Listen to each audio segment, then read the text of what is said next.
Hi guys, in this video I'm going to be answering the question, what is third year like? Now I'm in fourth year and I'm halfway through fourth year. It's taken me a long time to kind of get myself to record this video, but I've got a lot of ideas and I've got a lot of you guys asking me questions about university and dentistry and what it's like, so I would love to try and answer all of those. I had notes answering the question, what is third year like, from ages ago, so I've looked through those and I've added more stuff on, so I'm just going to be discussing it. So the main question I always receive about university and what it's like is, what is my timetable like? Is it very busy? Do I have free time to do other things? Is it very stressful? So I'm basically going to go through what my timetable was in third year and hopefully that can answer your question. So in third year we had clinic twice a week, same as second year.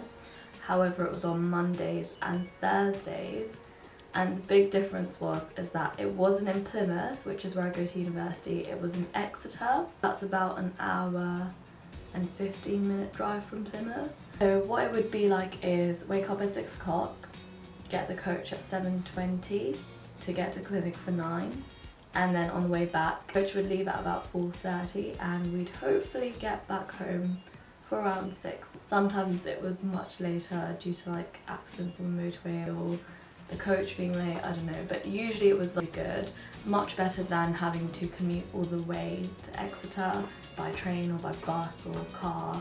Obviously it was very different to like a 5-minute drive or a 20-minute bus ride to clinic.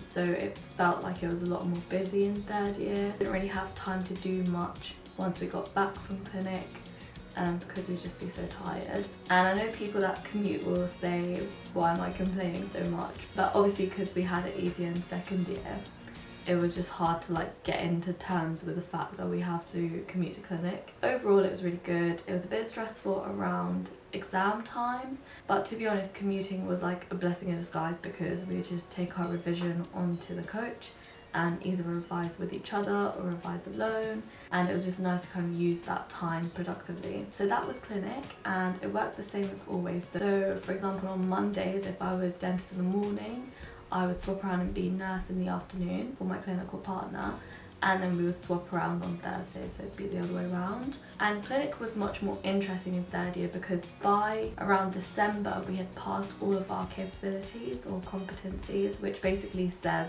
that we are officially capable of carrying out any treatment on patients, obviously under supervision and with help because can't just let us loose. So on Tuesdays and Fridays we had lectures, which means we had quite a bit of free time sometimes because we'd only have lectures for say just the morning or just the afternoon. And then on Wednesdays we had EBL, which is evidence or inquiry-based learning.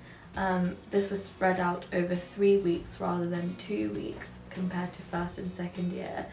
So basically we'd have the first week would be brainstorming, second week would be discussing the topics, and third week would also be discussing and feedback. EBL as always kind of coincided with what we were learning in lectures anyway, so it's just a very nice way to like reinforce your learning. So then in terms of exams and assessments, this is where there was a big difference compared to first year and second year. So in first year and second year we were learning about the sciencey stuff, so like the biology, physiology, chemistry of dentistry and like dental materials in the body. In third year it switched up completely. Instead of MCQs, which was multiple choice questions, we had ADKs, which are applied dental knowledge. The point of this exam is that it's a progress test, so they want you to be doing better each time you take the exam. So they ask about treatment planning, diagnosis, guidelines, how to read radiographs, so anything and everything to do with dentistry in the real world. As opposed to kind of the sciencey stuff, which we'd already learned in first and second year and passed, so they know that we already know that stuff, even if we may have forgotten it.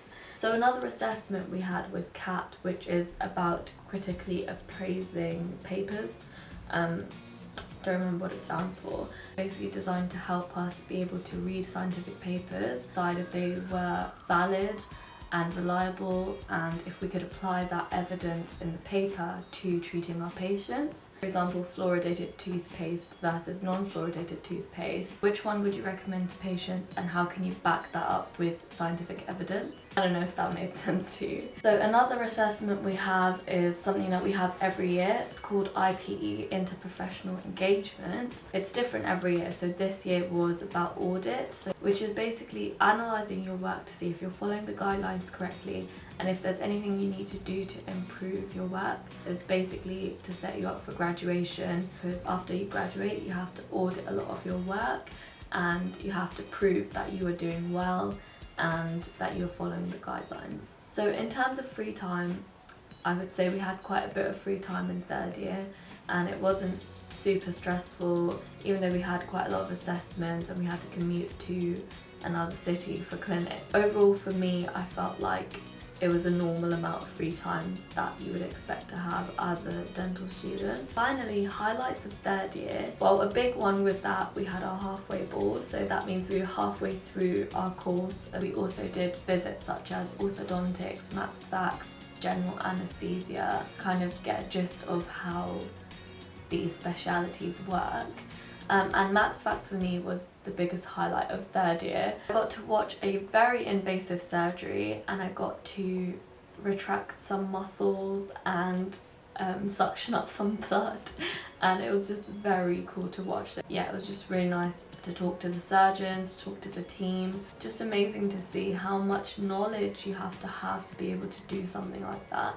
So to sum up, for me, third year was amazing, especially because studying a course like dentistry, you get to see your progression and seeing how little you knew in first year and how much you start to learn and develop.